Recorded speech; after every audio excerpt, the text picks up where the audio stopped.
la ville de Paris. Salut à vous également, à notre compatriote Didier qui est hyper branché du côté de Danemark. Alors, ce matin, notre invité, je l'avais dit, c'est un acteur social, pas politique, un acteur social, je dois dire, qui est syndicaliste, également défenseur des droits civils et politiques des Togolais. C'est un praticien hospitalier, professeur David Dossé, coordonnateur également du Fonds citoyen Togo Debout. Alors, professeur David Dossé, encore une fois, bonjour. Oui, bonjour, et j'en profite aussi pour dire bonjour à tous ceux qui me suivent sur votre belle radio. Merci beaucoup. Alors, le Fonds citoyen Togo Debout, que vous coordonnez ici au Togo, est une organisation de la société civile très active sur le terrain, notamment au Togo, et également à l'international. Alors, est-ce que vous pouvez nous parler un peu de votre organisation et de son organigramme? En fait, je vois que vous faites allusion au mouvement Togo Debout, qui est effectivement international. Le mouvement Togo Debout, il est né dans la diaspora, et c'est secondairement que nous avons choisi de créer le Front citoyen Togo Debout, qui est donc rattaché à ce mouvement international Togo Debout. Mais chaque démembrement a son autonomie. Bien sûr, lorsque nous menons une activité qui est importante, nous avons régulièrement des échanges avec les autres démembrements du mouvement qui sont aux États-Unis, qui sont également en France. Mais le Front citoyen Togo Debout a son autonomie d'action. Et voilà, donc je n'en suis pas le coordonnateur. En fait, le vrai titre, je suis le premier porte-parole. Ah d'accord, vous êtes le premier porte-parole du Fonds citoyen Togo Debout. Alors, mais la fêtière, on dirait, c'est au niveau de la France, en Europe ou bien aux États-Unis? On peut dire que le mouvement est né dans la diaspora, avec la diaspora française qui a été vraiment très très active. Je ne sais pas si le terme de fêtière correspond réellement à notre façon de fonctionner, à notre structuration, mais oui, on peut imaginer que cette fêtière... Alors, samedi dernier, le Front a animé un meeting à Baie Kodjenji. C'était quoi l'objectif? Encore une petite précision, le meeting, c'est vrai que c'était un meeting des organisations de la société civile, et ce meeting a été organisé à travers Novation Internationale, qui est une organisation de la société civile, et c'est à travers donc Novation Internationale que différentes organisations de la société civile, dont le Front citoyen Togo Debout, ont pu s'exprimer sur la situation du Togo. D'accord. Et l'objectif, c'était?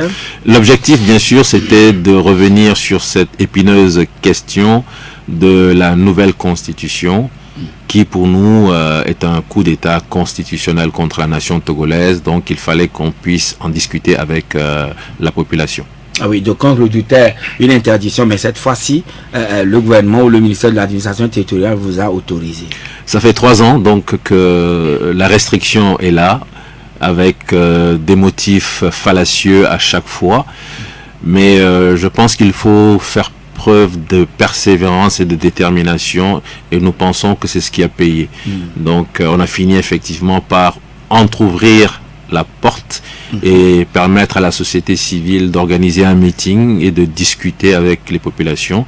Et je pense que le niveau de responsabilité qui est le nôtre, le niveau d'engagement qui est le nôtre, le niveau de respectabilité qui est le nôtre, tout cela mis ensemble, nous avons organisé Citoyens Togo Debout ou d'autres organisations d'être au contact des populations pour discuter des questions d'enjeu national. C'est notre droit le plus absolu, c'est un droit constitutionnel, même si je ne sais pas si ce droit a été maintenu dans la nouvelle constitution qu'on nous a servi. C'est ça, exactement. Vous avez tout compris. Oui, mais au regard de la mobilisation des uns des autres, même les maîtres à Pévon, maître César Javon, tous étaient là. Est-ce à dire que est-ce un pari réussi pour vous, bien les attentes n'étaient pas totalement comblées? Nous ne pouvons pas dire que nous étions satisfaits à 100%. Sinon, je pense qu'on pourrait dire que nous manquons d'ambition. Mais réellement, nous étions satisfaits. Satisfaits de voir des centaines de Togolais oser se déplacer. Après 3 années d'interdiction, je le répète, beaucoup pensaient en fait que ce meeting allait encore être interdit. Et même nous étions dans l'expectative, puisque habituellement, l'autorité attend le dernier jour, la dernière heure du dernier jour pour nous envoyer l'interdiction. Et donc, jusqu'au vendredi soir, nous étions dans l'expectative. Et ça fait que nous n'avons pas communiqué. Je pense que nous n'avons rien organisé avec Victoire FM. Nous n'avons rien organisé avec d'autres radios, sauf peut-être une émission le vendredi après-midi, au cas où il n'y aurait pas d'interdiction, qu'on puisse quand même en parler un peu. Donc, presque aucune communication sur le meeting. Et à la fin, tenant compte de tout cela, je pense qu'on peut se dire quand même satisfait. Bien sûr, par rapport aux objectifs que la société civile s'est fixés, il faudra davantage que quelques centaines de personnes lors d'un meeting pour y arriver. Mais c'est un début. Nous comptons organiser un meeting dans les prochains jours, de nouveau, à Lomé certainement, avant d'envisager aller à l'intérieur du pays. Et donc j'en profite peut-être pour déjà lancer un appel aux citoyens qui n'étaient pas présents le dimanche dernier à Kodjanji, pour leur dire qu'ils ont raté et que j'espère que cette fois-ci ils ne rateront pas le prochain rendez-vous et qu'ils seront présents en masse et qu'on pourra compter cette fois-ci des milliers de citoyens pour venir écouter la société civile, exposer cette situation dramatique que vit le peuple togolais et voir que ensemble nous pouvons certainement redresser la barre et permettre au Togo de rejoindre le banc des nations civilisées, des nations démocratiques. Voilà. C'était un meeting de sensibilisation et d'information de la population avec à la clé la nouvelle constitution. Oui. Et à l'issue de la rencontre, lors de votre interview que nous avions diffusée tout à l'heure, vous opposez viscéralement à la nouvelle constitution adoptée. Alors voilà que malgré ce cri, malgré cet appel, malgré les appels de plusieurs élites africaines, éminentes personnalités, j'allais dire, qui disent ou demandent au chef de l'État de ne pas promulguer cette loi, la loi a été promulguée. Qu'est-ce que cela a suscité en vous, professeur David Dessert? Il faut, je pense, revivre un peu le déroulement des événements depuis que cette affaire a commencé. Nous prenons la constitution de la 4e République, celle de 1992. Quand vous l'examinez, vous voyez qu'il y a différents sous-chapitres. Ils les ont intitulés titre 1, enfin titre 1er, titre 2, jusqu'au titre 17. Le premier titre porte sur l'État, je crois, et la souveraineté du peuple. Le deuxième titre porte sur les droits, les libertés, les devoirs des citoyens, etc., jusqu'au titre 17. Le titre 13 est intitulé « De la révision ». Voilà. Titre 13. Et dans ce titre 13, il y a un article qui est l'article 144. Je reviendrai là-dessus. Et vous ne verrez aucun titre qui parle du changement de la Constitution. Aucun titre. J'ai encore regardé ce matin pour être sûr avant de venir ici.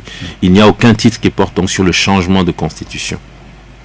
Donc le titre 13 portant sur la révision, effectivement, dit que lorsqu'on a 4/5 des députés qui sont pour la révision, etc., bon, il suffit de lire.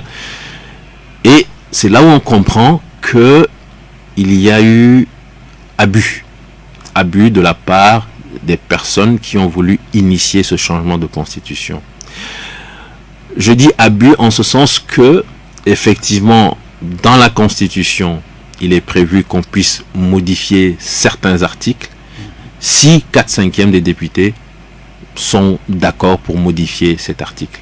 Mais la constitution n'a jamais, je répète, la constitution de la 4e République n'a jamais donné compétence aux députés pour une modification de constitution. Mais pour un changement de constitution? Pour un changement de constitution. Vous ne verrez aucun article qui donne cette compétence au Parlement, au Togo. Alors, donc, là, si on comprend bien ce qui se passe, c'est que eux-mêmes disent que nous sommes passés de la 4e République à la 5e République. C'est donc un changement de constitution. Un changement. On n'est pas dans une simple révision. Dans le communiqué, la dernière fois, ils ont parlé de révision. C'est pour ça que je vous dis qu'il y a mal donné. C'est une contrefaçon. On est en train d'appliquer une procédure de révision à ce qui n'est pas une révision, à ce qui est un véritable changement de constitution. Donc, le titre 13 porte sur la révision. Et le titre 13 estime que effectivement, on ne peut pas à chaque fois revenir devant le peuple lorsqu'on veut procéder à une révision d'un article, et qu'on peut quand même faire confiance aux députés. Si 4/5 des députés s'accordent pour modifier un article, réviser donc la Constitution, on peut laisser cette compétence au Parlement. Mais bien sûr, le Constituant a mis des verrous pour certains éléments qui sont des éléments capitaux. Je reviendrai là-dessus. Et donc aujourd'hui, ce qui se passe, c'est que des parlementaires, en se basant sur une procédure de révision, je me répète, procédure de révision, décident de changer une Constitution et donc de nous faire passer de la 4e République à la 5e République. Et je dis donc que quand eux-mêmes disent qu'on passe à la 5e République, c'est que eux-mêmes, de façon implicite, reconnaissent qu'ils n'ont pas simplement révisé, mais qu'ils ont carrément changé la Constitution. Eux-mêmes le reconnaissent. Oui, mais si je me réfère par exemple au communiqué sorti par la présidence de la République le 6 mai, il est dit: le président de la République, son excellent monsieur Faure Zimna Nyasingbe, a procédé ce jour à la promulgation de la loi numéro 2024-005 portant révision de la Constitution togolaise, etc. C'est ce que je dis, puisqu'ils savent que la Constitution n'a prévu que une procédure de révision. Donc il ne peut pas venir dire qu'il se base sur la Constitution pour changer la Constitution. En fait, alors que implicitement, en passant de la 4e République à la 5e République, eux-mêmes de façon implicite reconnaissent qu'ils ont changé la Constitution. Donc si je vous suis bien, la révision ne peut pas nous pousser ou bien nous balancer dans une nouvelle République. Nous sommes exactement, c'est ce que vous avez dit, nous sommes carrément dans une procédure de changement de constitution. C'est une nouvelle constitution qu'on a appliquée au peuple togolais, mais en utilisant une procédure de révision de la constitution. Vous voyez? Et donc, à partir de là, il faut se poser des questions. Est-ce que l'Assemblée avait la compétence de procéder à un changement de constitution? Est-ce qu'elle a la compétence de nous appliquer une nouvelle constitution? Et donc la réponse est non. De façon implicite aussi, le constituant, ce qu'il a voulu dire, c'est que vous avez la possibilité au Parlement, en étant 4/5e, de procéder à des révisions, mais s'il faut faire un changement de constitution, comme cela a toujours été fait au Togo, il faut aller devant le peuple à travers un référendum. Et donc, nous sommes dans l'illégitimité, nous sommes dans l'illégalité. Je ne parle même pas des autres qualificatifs toujours péjoratifs à l'endroit de cette procédure de changement de constitution. Et à partir de là, on peut affirmer que il y a eu un renversement du régime constitutionnel de la 4e République. C'est un renversement. Donc, voyez ce que dit la Constitution par rapport à cela. C'est un crime contre la nation togolaise. Et je vous demande de lire également l'article 64 qui parle du chef de l'État. Le chef de l'État doit prêter serment. Il prête serment en jurant solennellement devant le peuple et devant Dieu de respecter et de défendre la constitution que le peuple togolais s'est librement donnée. Alors, imaginez une situation où nous avons une constitution de la 4e République, que le celle de 92, que le peuple s'est librement donné à travers un référendum avec une majorité de 8, et on fait disparaître cette constitution que le peuple s'est librement donnée. On s'attend à ce que le chef de l'État, bien sûr, tenant compte de son serment, l'acte solennel qu'il a posé, je rappelle qu'il a juré solennellement de respecter, 1, de défendre, 2, la constitution que le peuple s'est librement donnée. Donc on s'attend à ce que le chef de l'État ne promulgue pas, étant donné que, comme je viens de vous l'expliquer, cet acte qui a été posé, je pourrais revenir sur plein de choses, les articles qui ont été violés, les procédures qui n'ont pas été respectées. Et la dernière fois, au cours du meeting, on est longuement revenu sur l'article 59, alinéa 2, que cela, en tout cas, ce qui touche au poste de président, ne devrait pas être, etc. Tout à fait. Il y a tellement d'articles qui ont été violés, mais ce sur quoi je voudrais vraiment insister aujourd'hui, c'est que il y a des personnes qui se sont retrouvées à l'Assemblée, qui se sont dit, écoutez, la Constitution prévoit une procédure pour la révision, mais nous allons abuser, nous allons aller au-delà, nous allons prendre cette procédure, cette petite ouverture offerte par la Constitution, et nous allons, de façon forcée, de façon abusive, appliquer ce mécanisme à un mécanisme de changement. Pourquoi vous employez le terme, en tout cas l'expression, de façon abusive? Parce que la Constitution ne leur donne pas cette compétence, cette prérogative d'être 4/5 de députés et de changer la Constitution. Ça, mais ils sont mandatés par le peuple. Ce sont des élus du peuple. Oui. Lorsqu'ils veulent procéder à une révision de Constitution, lorsqu'ils atteignent le taux de 4/5 de députés, ils ont cette possibilité de procéder à des révisions. En sachant qu'il y a des révisions des articles auxquels ils ne peuvent pas toucher, comme l'article 59. C'est pour ça que le Constitution a mis cela.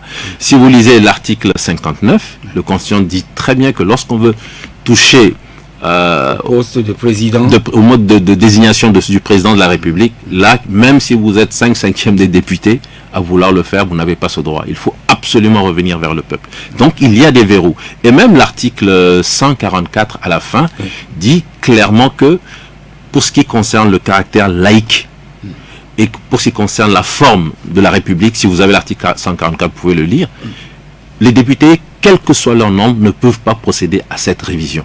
Et pour cela, il faut vraiment revenir devant le peuple.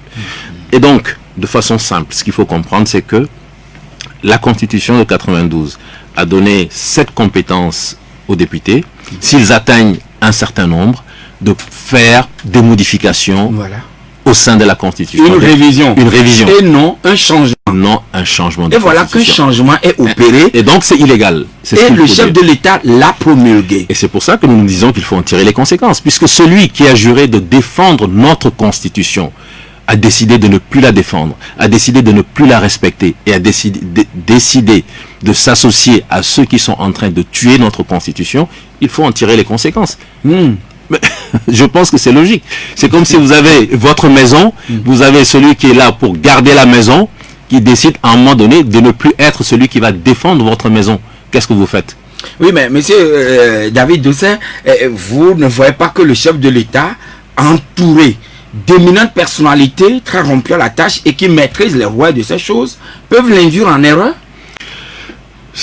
Une chose est certaine aussi, c'est une très bonne question, une chose est certaine, quelqu'un de très avisé nous a dit, vous savez, tous ceux qui sont sortis pour défendre la nouvelle Constitution savent pertinemment qu'ils sont dans l'illégalité, qu'ils sont dans l'erreur, ils le savent pertinemment, parce qu'en public, ils vous diront quelque chose, mais une fois qu'ils se retrouvent seuls à huis clos, ils disent carrément le contraire. Je le répète.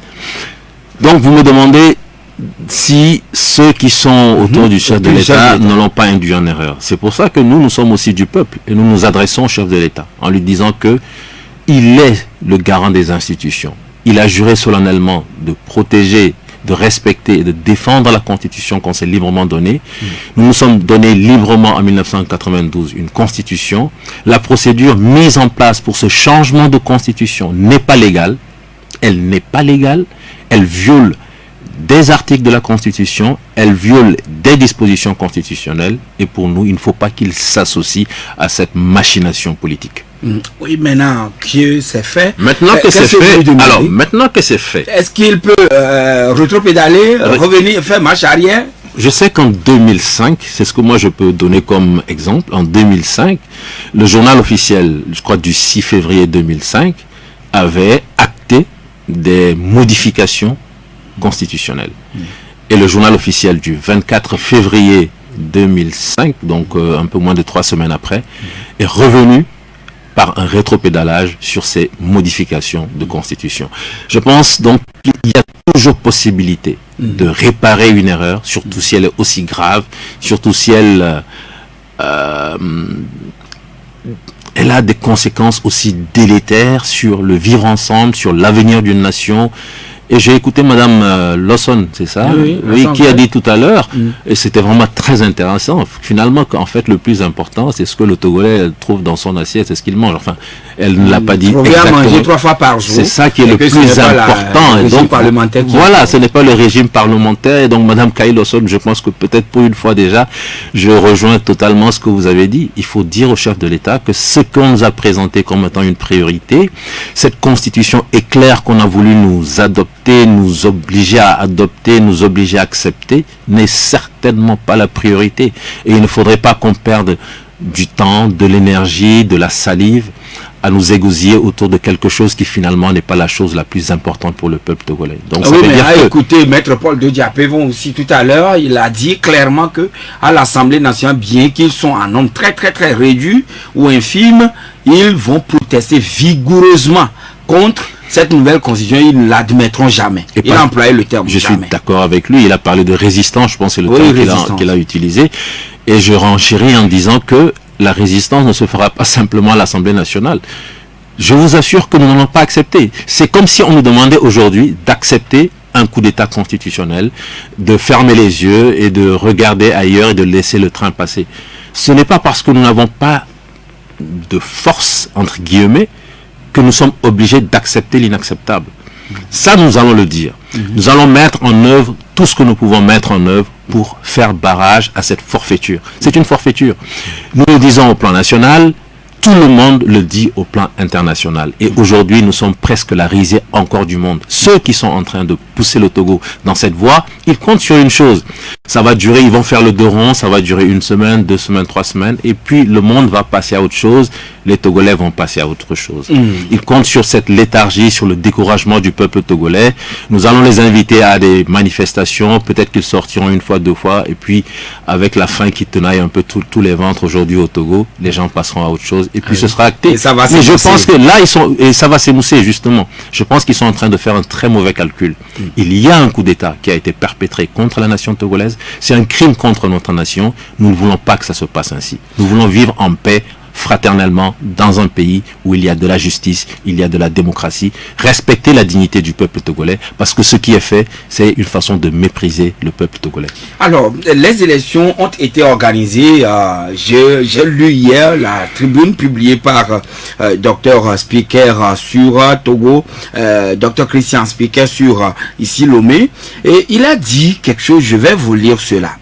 Le premier enseignement a tiré donc de la nouvelle constitution adoptée, il dit, le premier enseignement est qu'à la fin du mandat du chef de l'État en 2025, il n'y aura plus d'élections présidentielles au Togo, mais désormais des élections législatives à compter de la date d'entrée en vigueur de cette loi fondamentale, autrement dit, la date de sa prise d'effet après sa promulgation et la publication au journal officiel.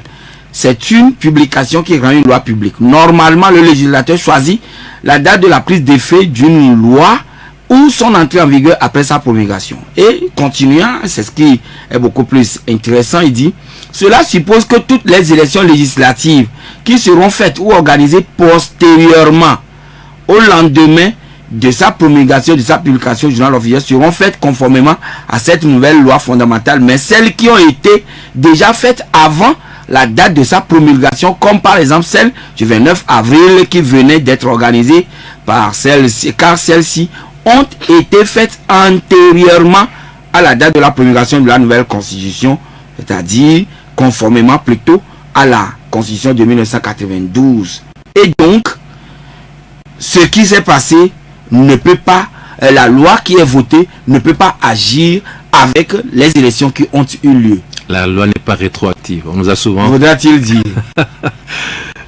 Finalement, on est dans quel schéma? Tout à fait. Est-ce qu'on va appliquer la nouvelle constitution avec les élections qui viennent de se dérouler, ou bien qu'est-ce qui va se passer, professeur David Dessert? Vous savez, je ne suis pas constitutionnaliste. J'ai également lu ce que vous avez lu tout à l'heure, et pour en avoir le cœur net, je me suis permis d'écrire à un ami constitutionnaliste, mais pas togolais, pour éviter justement qu'on puisse dire, voilà, c'est un esprit partisan qui est probablement de l'opposition. Je vous lis juste sa réponse.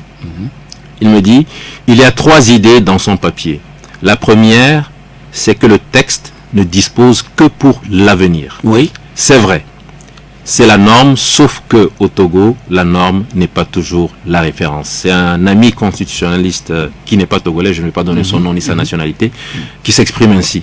Il dit donc qu'effectivement, le texte ne dispose que pour l'avenir. Les élections ont eu lieu avant la promulgation du texte, et donc, a priori, ce nouveau Parlement n'est pas du tout concerné par ce nouveau texte. Sauf donc, si le nouveau Parlement qui sera bientôt installé ne sera pas, ou bien n'est pas concerné par la nouvelle Constitution. il n'est pas concerné par la nouvelle Constitution, puisqu'il a été, les résultats, le scrutin a eu lieu alors que le nouveau texte n'avait pas été promulgué. Oui. Et donc, c'est vrai qu'il y a une différence de quelques jours, mais ça suffit pour dire que la nouvelle Constitution ne peut pas de façon rétroactive s'appliquer à un Parlement qui a été élu avant la Mais promulgation. on n'a pas encore publié les résultats définitifs. Je sais que des gens vont jouer sur ça pour dire oui, c'est des résultats provisoires, les résultats définitifs vont être donnés après, mais ça revient un peu à ce qu'on a toujours dit dans ce pays, ce qu'on nous a toujours reproché. Oui, on a pris une disposition de limitation des mandats, la loi n'est pas rétroactive, etc., etc. Donc le chef de l'État peut rester au pouvoir jusqu'en 2030. Et c'est les mêmes, je vous assure, qu'une fois que ça les arrange d'avoir une loi qui soit rétroactive, diront que la loi, cette fois-ci, doit s'appliquer de façon rétroactive. Mais bon, pour moi, ça reste quand même des détails. Le plus important aujourd'hui, c'est que je n'ai pas envie d'orienter le débat dans ce sens. Le plus important de mon point de vue, c'est que tout le monde comprenne que ce qui a été fait est illégal. Selon le Front citoyen Togo Debout, ce qui a été fait est illégal. Selon l'esprit, la cohérence de l'esprit, selon la logique, c'est totalement illégal. Je pense que ce que j'ai expliqué, je n'ai pas besoin d'être un constitutionnaliste pour que on comprenne que ce que je dis, c'est quand même le bon sens. Une constitution a prévu certaines dispositions pour une révision et une constitution n'a pas prévu des dispositions pour son changement. Mais des gens ont décidé de prendre les dispositions de révision pour les appliquer à un changement. Prenant donc ou dépouillant le peuple togolais de cette prérogative qui lui revient. Il revient seulement et uniquement au peuple togolais d'avoir cette possibilité, cette capacité d'aller en référendum et dire on change de constitution, on change de république. Voilà. 4/5, même 5/5 du Parlement n'ont pas cette possibilité. Donc cette prérogative n'est pas dévolue donc. Jamais, elle n'a jamais été dévolue au Parlement. Et donc ce qu'ils ont fait, c'est illégal. Je sais qu'ils le savent, hein. Alors, et nous allons marquer la pause, mais on reviendra tout à l'heure sur les résultats provisoires donnés par les élections, résultats provisoires des élections donnés par la CENI, et qui place UNIR en tête et qui a fait une razzia, il faut le dire, que ce soit les législatives ou les régionales. Quelles leçons tirer? On marque la pause, on revient dans quelques minutes. Oui, David Dossem, qui est le premier porte-parole du Front citoyen Togo Debout. Alors, professeur, le 29 avril dernier, les Togolais étaient aux urnes pour le double scrutin législatif et régional. Les résultats provisoires donnent UNIR gagnant avec des scores à la soviétique malgré la participation très active de l'opposition. Alors, comment analysez-vous au Front citoyen Togo Debout les résultats proclamés par la CENI? Alors, pour nous, c'est une expression populaire de rejet de tout ce qui est fait au Togo depuis quelques années. C'est-à-dire que le peuple togolais, en refusant de participer à ces élections, et les chiffres officiels de 60% de notre point de vue ne reflètent pas du tout la réalité. Donc oui, bien sûr, le peuple togolais, en refusant de participer à ces élections, a voulu marquer une démarcation nette avec la façon dont les processus électoraux sont conduits dans notre pays depuis des années. On nous dit à chaque fois que les élections, on sait qui les organise et on sait que celui qui organise les élections ne va jamais les perdre. On sait qu'il y a un système de fraude qui est mis en place, mais il faut essayer de s'organiser pour limiter la fraude. Et vraiment, je voudrais tirer mon chapeau à tous ceux qui, à chaque fois, essaient quand même de participer en dépit des conditions difficiles. Tous ceux qui essaient de tirer leur épingle du jeu en dépit des conditions difficiles. Et cette fois-ci, je pense que le peuple a voulu tout simplement marquer son ras-le-bol par rapport à tout cela. Donc à travers l'abstention, à travers le refus d'aller voter. À travers le refus d'aller voter. C'est-à-dire que lorsque vous êtes dans un système où dans un monde où vous voyez déjà, par exemple, le Sénégal, où vous avez vu les vertus de la démocratie, les élections qui sont faites dans de bonnes conditions. Dès qu'on finit de voter, bureau de vote par bureau de vote, on donne les résultats et après chacun peut s'asseoir tranquillement et faire les additions qu'il faut et avoir les bonnes tendances. Et, au Togo, ce n'est pas le cas. C'est totalement opaque. On a vu des vidéos qui ont circulé, qui ont montré encore que malheureusement les bourrages d'urnes sont devenus finalement tellement routiniers.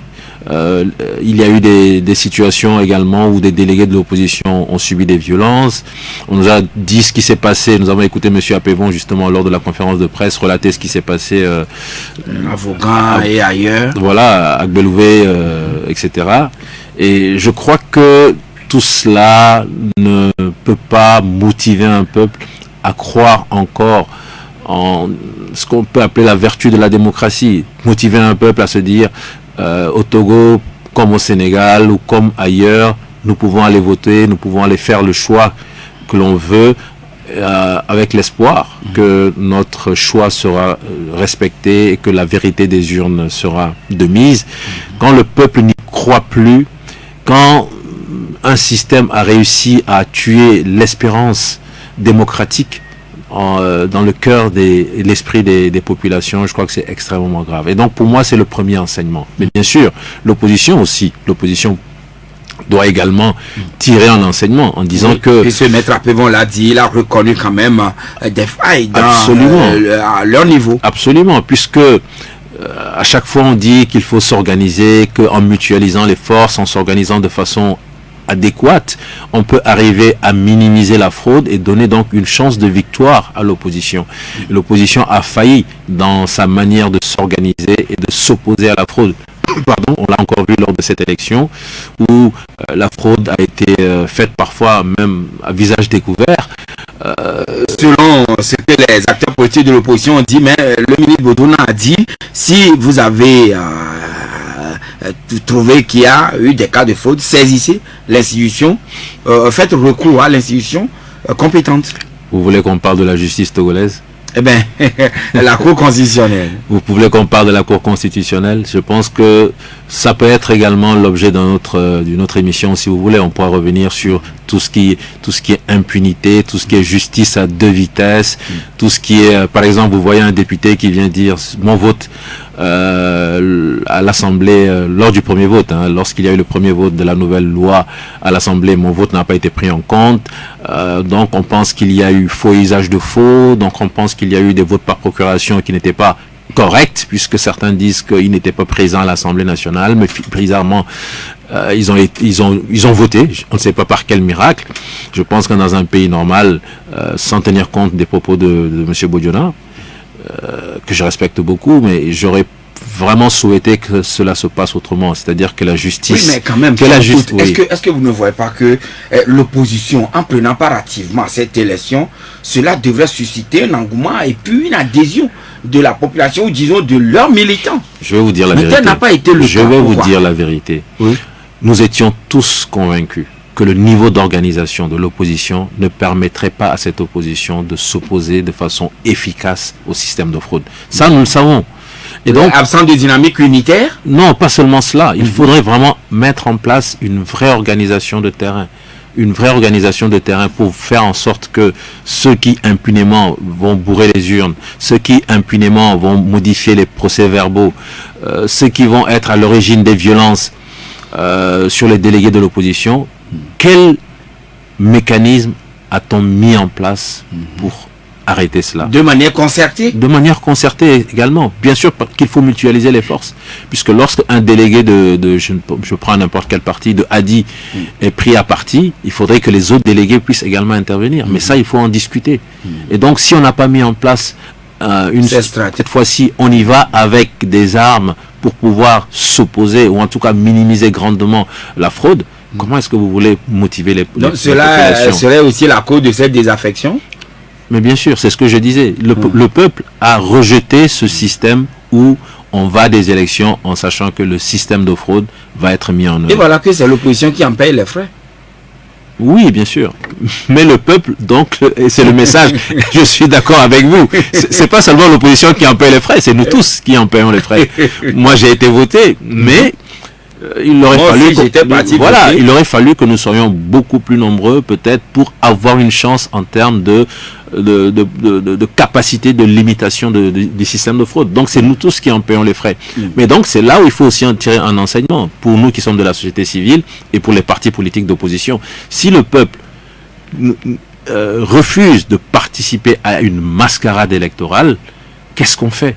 Est-ce qu'il faut proposer une autre alternative, ou alors est-ce qu'il faut d'ores et déjà se préparer pour les prochaines élections en sachant pour les remobiliser et savoir que cette fois-ci, si nous y allons, voilà ce que nous présentons au peuple. Nous disons au peuple que par rapport à tel système de fraude, par rapport au bourrage d'urnes, voilà comment est-ce que nous nous sommes organisés. Nous avons décidé de mutualiser nos forces, nous avons décidé de faire un maillage du territoire. Moi, je ne sais pas, mais il faut pouvoir présenter quelque chose de tenable et d'intéressant au peuple pour le motiver. Mais si on se lève dans les mêmes conditions pour aller voter peut-être dans 1 an, dans 2 ans, dans 5 ans, ne soyons pas surpris qu'on ait toujours les mêmes résultats. Bien sûr. Produiront les mêmes effets. Bien sûr. Alors, 92 02 83 99 70 70 90. Mais professeur, une opposition moins représentative à l'Assemblée nationale, le débat serait beaucoup plus houleux. Oui, doit-on assister à des heures? Finalement, l'objectif de démocratie parlementaire, cet objectif n'est pas atteint, puisqu'on nous a dit que c'est ça l'objectif de la nouvelle constitution, c'est l'objectif de la 5e République. Le débat doit se faire à l'Assemblée nationale, dans ces conditions où on a encore un parlement monocolore, avec 108 députés sur 113. Le parlement est tellement monocolore que, de mon point de vue, le débat parlementaire... les ténors de l'opposition, est-ce que le débat, le parlement est encore monocolore? C'est vrai que seul contre quoi, je sais plus, 108, on peut quand même débattre. Mais alors, Stafri, je vous assure que c'est un sketch comique parfois quand on suit les soubresauts de l'histoire politique du Togo. Ceux qui sont à la tête nous font honte, mais bon, on ne peut pas... En tout cas, on va permettre aux auditeurs qui voudront aussi participer au débat en vous posant quelques questions d'intervenir. Alors, nous allons accueillir Félix qui est en ligne sur le 92 02 83. Félix, bonjour. Bonjour, monsieur Joachim. Oui. Oui, je salue le brave citoyen et le professeur David Ekodoucet. Bonjour. Bon, moi je dirais que même UNI reconnaît que le peuple connaît réellement l'opposition. L'opposition qui est en face d'eux. Et cette opposition, c'est cette opposition qu'ils ont octroyé les 5 sièges là. C'est pas que le peuple a voté pour 5 députés. Hein. Non. Avec les bourrages et les irrégularités là, on ne peut pas se dire qu'on a gagné.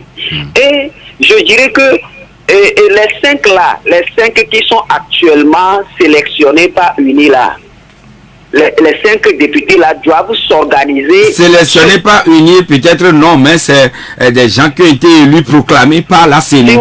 S'il vous plaît, monsieur Joachim, ils sont élus plus que ça. Mais UNI a sélectionné les 5 là. Donc, je dirais à ces 5 là d'être soudés. Parce que eux-mêmes là, en leur sein, ils s'organisent déjà. Donc je veux qu'ils puissent s'organiser encore davantage et pour faire échec à cette constitution-là, plus la société civile aussi. Merci beaucoup. Bien noté, cher ami ou monsieur Félix. Pelé, bonjour. Oui, professeur, bonjour. Monsieur Pelé, comment allez-vous? Très bien. Du courage. Merci. Oh, ok, et tout à l'heure, la question posée, on a écouté le ministre Albozina qui demandait à l'opposition de faire vers la justice. Mais la question que je vais vous poser est que, est-ce que aujourd'hui, le ministre Albozina est-ce que cette justice là dont il avait crié sur ça? Oui, mais sincèrement, Pelé, c'est à peine on vous entend, hein, je ne sais pas à quoi cela est dû. Je dis, hein. Allô? Oui. Je dis, le ministre Albozina demande à l'opposition congolaise de faire des recours à la justice. Donc, pas à la justice, mais à la Cour constitutionnelle. qui a créé ce système de justice-là dans ce pays. Monsieur le ministre Bodjouna n'a pas demandé de faire recours à la justice. Il demande de faire recours devant la Cour constitutionnelle. Le maintenant va faire la diversité à cette justice-là pour que notre volet soit confiant à cette justice. D'accord. Oui, mais je fais observer que dans l'intervention du ministre Bodjouna sur RFI, il demande à l'opposition si vous avez des doutes ou des choses contre le scrutin ou le déroulement du scrutin, la voie royale, c'est de saisir l'institution idoine, la Cour constitutionnelle ou la Cour suprême. C'est de ça qu'il est question, ce n'est pas la justice. Nous accueillons Abdel. Bonjour Abdel. Bonjour. Oui. Bonjour à votre invité. Bonjour. Entre-temps, j'ai lu sur les réseaux sociaux que le professeur Dosser était membre créateur du parti ANC. Je voudrais savoir qu'est-ce qui s'est passé en temps pour qu'il passe de membre créateur d'un parti politique pour se retrouver dans la société civile. Merci. D'accord. À cette question, il avait réagi vigoureusement au cours du débat citoyen, mais il aura encore l'occasion de se prononcer. Monsieur Komi, bonjour. Oui, bonjour. Oui. Et j'ai deux questions. La première, Allez-y. vous étiez seul la dernière fois parmi tant d'autres pour le débat, mais on a su que vous avez fait beaucoup du mal à ces grandes personnalités par votre c'est pas que les 5 là qui sont sélectionnés peuvent aussi de cette manière faire mal à ces 108. Deuxième préoccupation, le régime en place aime la légalité. Il se positionne sur cette légalité pour dire que il n'y en aura pas de mouvement contre la 5e, que jusqu'à ce jour, moi je n'ai pas contenu. Dans ce format, comment la société civile pourra faire pour faire revenir la 4e constitution? D'accord. Bien noté, mon cher ami. Alors, Félix disait, UNI reconnaît aujourd'hui, à travers tout ce qui se dit ici et là, que la vraie opposition, c'est celle-là qui est, selon lui, sélectionnée pour la représenter à l'Assemblée nationale. Alors, les 5, il les appelle à être soudés, à rester soudés pour faire échec à la nouvelle constitution.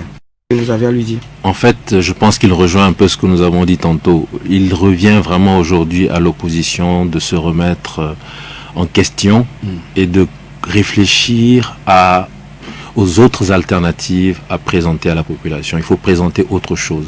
Même si on est à 5 à l'Assemblée, est-ce qu'ils vont aller, est-ce qu'ils ne vont pas aller? C'est pas à moi de le décider, mais s'ils décident d'y aller, même s'ils décident de ne pas y aller, quoi qu'il en soit, il faut se dire que les mêmes choses qu'on a présentées à la population. Là, pour ces élections, ça a été allons aux élections dans les mêmes conditions. Nous n'avons pas vraiment mis en place une structure. En tout cas, ils ne l'ont pas présenté à la population. S'ils avaient mis en place une structure de contre-système de fraude, peut-être qu'ils auraient dû présenter tous ces instruments, toutes ces dispositions prises par l'opposition pour contrer le système de fraude. Peut-être que s'ils avaient présenté cela à la population... Chaque parti avait toujours cet égo-là de dire c'est moi qui est le plus représentatif. Si c'est ça, alors on en voit les résultats. Donc c'est ce que nous disons. Il y a quelque chose qui a été fait jusqu'ici, de la même manière, et le peuple se dit, nous ne voulons plus fonctionner de cette manière. Et les résultats sont là. Et les résultats sont là. Et donc si nous ne voulons pas rester dans ces mêmes résultats, dans ce même schéma, il faut être en mesure de présenter une autre alternative à la population. Oui, mais 5 députés sur 108, est-ce qu'ils peuvent vous faire mal aux 108, comme l'a dit M. Komi dans sa première question? Faire mal, j'ai compris ce qu'il a voulu dire. Il a dit que vous étiez seul de face... au cours du débat citoyen. Oui, bon, je vois ce à quoi il fait allusion. Je pense qu'on peut...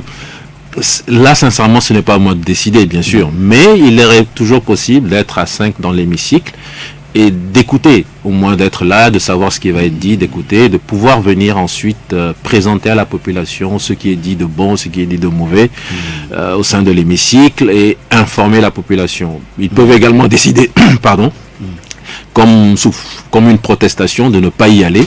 Et ça peut être également une autre stratégie politique. Donc il faut vraiment évaluer le pour et le contre pour chacune des possibilités et en fonction de ce qu'ils auront décidé à 5 ou à 4. Je pense qu'il y a 4 partis. Hein, c'est 4 partis qui ont 5 députés. C'est Adi est devenu le chef de l'opposition avec 2 députés. Tout à fait. Oui, c'est l'histoire du Togo malheureusement.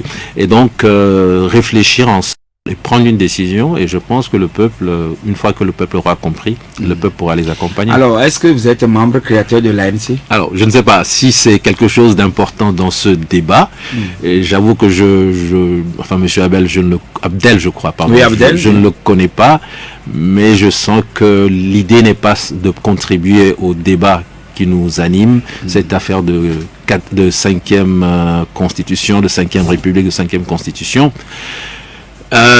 S'il a voulu lancer une espèce de pique, mais je vais répondre. Monsieur Abdel, en fait, la première personne qui en a parlé, à ma connaissance, hein, je ne sais pas si quelqu'un l'a fait avant, c'était le monsieur le ministre Bawara. Je me permets ici de donner son nom. C'est la première fois que j'ai entendu publiquement quelqu'un affirmer que j'étais membre fondateur de l'ANC. Et j'ai dit, et je le répète ici, je défie là publiquement quiconque de sortir un papier. Alors si un papier sort, c'est que c'est un faux. Mais je défie quiconque de sortir un document sur lequel vous aurez inscrit mon nom comme membre fondateur de l'ANC. Je ne sais pas comment on fait lorsqu'on fonde un parti. Est-ce que c'est un papier avec un procès verbal où il y a des noms et des signatures, où on estime qu'il y a eu telle personne qui était présente?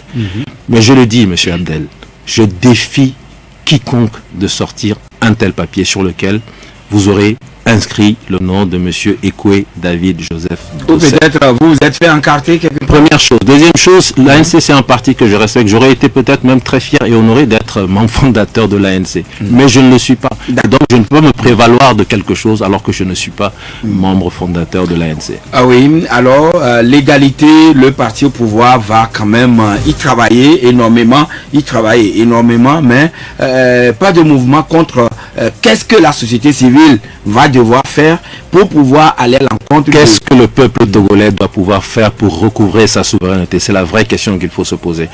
Nous ne sommes que quelques responsables d'organisation de la société civile. Si le peuple préfère rester derrière le smartphone, alors là, le coup d'État va être consommé. Mais si le peuple se lève comme en 2005 pour faire barrage, alors ils reviendront en arrière. Oui, Pascal Bodjona demande de saisir la Cour constitutionnelle, mais l'auditeur... Je crois que l'auditeur a raison. L'auditeur a raison. M. Pascal Bodjona connaît l'état de la justice togolaise.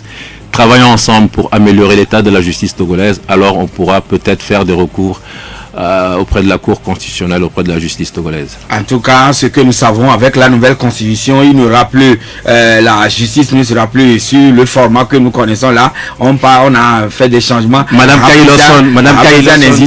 Kaïlosson a dit que l'urgence, ce n'est pas la nouvelle constitution. Oui. Donc Madame Kaïlosson... Alors, professeur David Dessay, votre conclusion en quelques secondes. Non, ma conclusion est que le Togo est trop sérieux pour qu'on continue de s'amuser. Les gens se sont amusés en voulant nous mettre sur un chemin totalement destructeur. Cette histoire de nouvelle constitution, un coup d'État, un renversement du régime constitutionnel, c'est grave pour l'avenir de notre pays.